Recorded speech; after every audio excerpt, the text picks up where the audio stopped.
دانیہ صاحب یہ ایک چیز ذہن میں رکھیے گا کہ گنڈاپور صاحب نے بڑی تحریکیں چلائیں، وہ بڑی مرتبہ پنجاب بھی آئے، پھر وہ اسلام آباد بھی آئے، اور اس کے بعد پھر نومبر 2024 کو آپ کے سامنے جب انہوں نے آخری مرتبہ حلہ بولا تھا اسلام آباد پہ تو وہ کامیاب نہیں ہو سکے.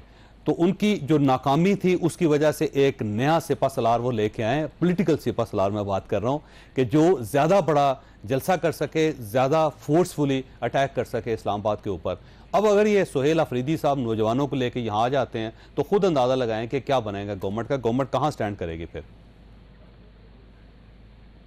دیکھیں چوئی صاحب، ان کا جو آج کرائٹیریا ہے وہ کرائٹیریا ہے یہ کہ جو جتنی گالی دے گا اور جتنی اونچی گالی دے گا وہ اتنا آگے بیٹھے گا.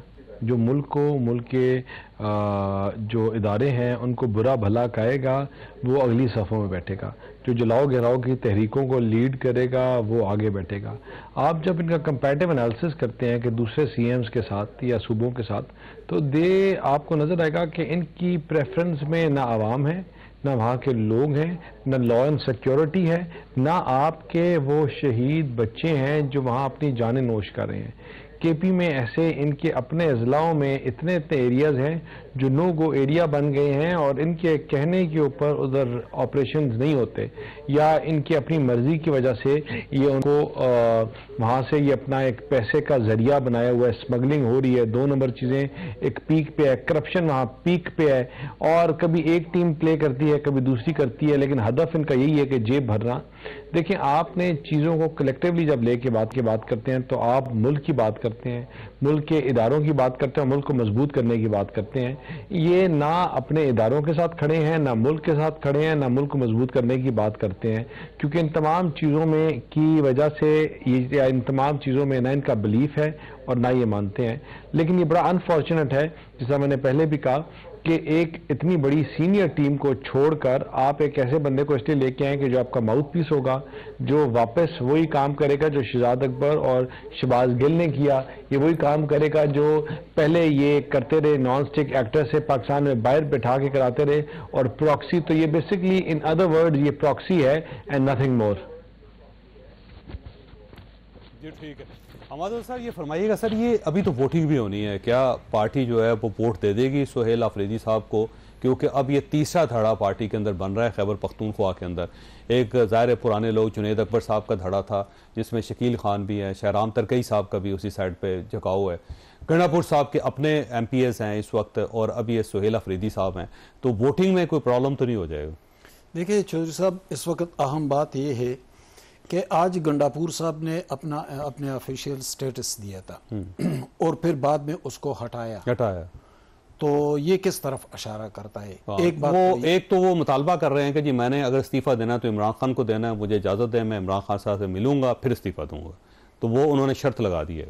استعفیٰ وہ گورنر کو دیں گے، عمران خان کے پاس پارٹی چیئرمین کو بھی دے سکتے ہیں، لیکن چلے وہ جیل میں ہیں تو گورنر کو بھی دے سکتے ہیں. تو پھر وہ ملنا کیوں چاہتے ہیں؟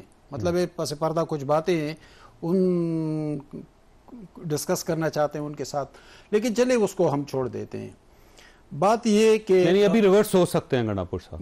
میں ابھی تک یہی بات کر رہا ہوں کہ یہ فیصلہ ریورس بھی ہو سکتا ہے. دوسری بات یہ ہے کہ تقریباً 18 ممبران کے خلاف 9 مئی کے کیسز ہیں، بنو میں، پشاور میں، مردان میں. بلکہ مردان کا کیس جو ابھی 3 دن پہلے جو سرکاری وکیل تھا، سرکاری وکیل پی ٹی آئی کا وکیل نہیں، وہ تو حکومت کا وکیل نہیں ہوتا، سرکاری وکیل ہوتا ہے، انہوں نے جج سے یہاں تک کہا کہ سر تمام پروسیس مکمل ہو چکا ہے، اب فیصلہ سنا دے.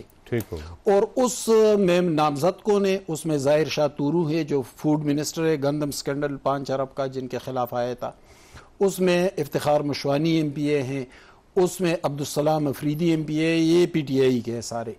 یہ پھر بھاگتے ہوئے گنڈاپور صاحب کے پاس گئے تھے. پھر ایڈیشنل چیف سیکرٹری ہوم نے پولیس کو خط بھی لکھا کہ ری انویسٹیگیٹ کریں اس کو ذرا روکنے کے لیے. اسی طرح پشاور اور بنو کے کیسز بھی سر پر ہیں. اگر یہ 18 ممبران ڈسکوالیفائی ہو جائے تو اس وقت اپوزیشن اور پی ٹی آئی کے درمیان 22 ممبران کا فرق ہے. 72 ممبران چاہیے، اپوزیشن 55-56 کے آس پاس ہے. مخصوص نشستوں کے بعد ان کی تعداد کافی بڑھ گئی ہے، یعنی بہت کم فاصلہ رہ گیا. اگر یہ 18 بھی بیچ میں سے نکل جائیں تو جو عدم توازن ہے ممبران کے درمیان وہ پورا ہو جائے گا، یعنی کوئی فرق نہیں رہے گا. ایک تو یہ بات ہے. دوسری بات یہ کہ سہیل افریدی کے خلاف 10 فروری 2025 کو NCCI نے ایک لیٹر جاری کیا تھا، ان کو ایک نوٹس بھیجا تھا. ان کے خلاف ایک بڑی خطرناک انکوائری چل رہی ہے. وہ کون سی ہے؟ وہ ریاست کے خلاف، اداروں کے خلاف کوئی اس طرح کی باتیں انہوں نے کی تھی. یہ تو پھر بولتے رہتے ہیں نا کہ جو میں بار بار کہہ رہا ہوں نا کہ 34 سال عمر، وہ شوکت یوسف زئی ہمارے دوست ہیں، وہ کہہ رہے ہیں کہ 34 سال عمر کوئی جرم نہیں ہے. جرم نہیں ہے، لیکن عمر ایک حقیقت ہے، تجربہ ایک حقیقت ہے، اس سے انکار نہیں کیا جا سکتا. وہ جو مکے میں ایک سینٹ ہوا کرتا تھا دارالندوہ، تو انہوں نے کہا تھا کہ 40 سال سے زیادہ عمر ہونی چاہیے. تو پوچھا گیا ایک سردار سے کہ کیوں ہونی چاہیے، تو انہوں نے کہا کہ ہم اپنے فیصلے لونڈوں پر نہیں چھوڑ سکتے. اس کا نوجوانوں پہ تو نوجوانوں پہ نہیں چھوڑ سکتے، ان کی عقل و دانش اور فہم و بصیرت اتنی نہیں ہوتی. تو یہاں بھی وہ کلیہ اپلائی ہو سکتا ہے کہ 34 سال عمر اور پھر اتنے حساس صوبے کے لیے.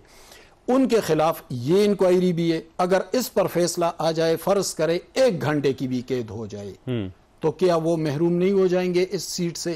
تو سہیل افریدی ہر طرف سے، یا فیصلہ جو عمران خان نے کیا وہ فیصلہ ہر طرف سے ایک دباؤ میں ہے اور ایک حصار میں ہے.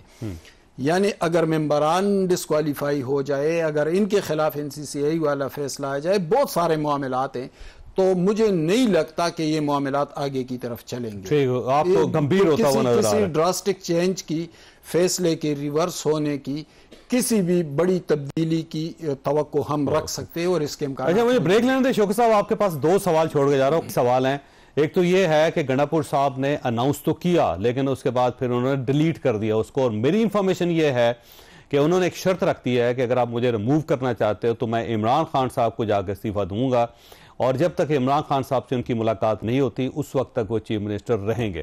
اور دوسرا یہ ہے کہ جب ووٹنگ ہوگی اور اگر آپ کے 18 ووٹ اڑ جاتے ہیں تو کہیں ایسا نہ ہو کہ مولانا فضل الرحمان صاحب کے کوئی نہ کوئی صاحب جو ہوں گے وہ چیف منسٹر بن جائیں. تو آپ کو کیا ملا اس سارے کھیل کے اندر؟ چھوٹی سی بریک، اور بریک کے بعد دوبارہ حاضر ہوتے ہیں.